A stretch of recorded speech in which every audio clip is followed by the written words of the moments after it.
காலையிலே போய் ஓட்டு போட்டு வந்துருவோம். இந்த 30 வருஷத்துல ஒரு தடவை கூட ஓட்டு போடாம போனதில்லை.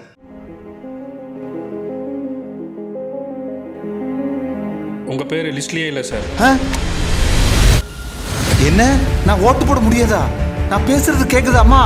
ஐயா, நான் பேசுறது உங்களுக்கா கேக்குதா? சார் சார், நான் பேசுறது கேக்குதா சார்? என்னப்பா எல்லாரும் பேரும் லிஸ்ட்ல இல்லன்றாங்க. ஐயோ, இப்போ என்ன பண்றது? அதான்க்கா எனக்கும் தெரியல.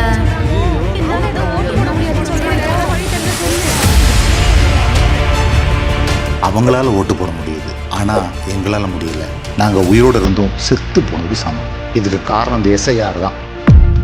இது ஒரு திகில் படம் இல்லை, இப்ப நிஜத்துல நடந்துட்டு இருக்கு. எஸ்ஐஆர் உங்க குரலை ஒடுக்க வந்த பாஜகவோட ஆயுதம். தமிழ்நாட்டோட 6.36 கோடி வாக்காளர்களும் இப்ப ஆபத்துல இருக்காங்க. இந்த சம்பவங்கள்லாம் தமிழ்நாட்டில் நடக்காம இருக்கணும்னா முதலமைச்சர் மு.க. ஸ்டாலின் சொன்ன மாதிரி விழிப்போடு இருந்து உங்க ஓட்டை பாதுகாக்க வேண்டிய நேரம் இது.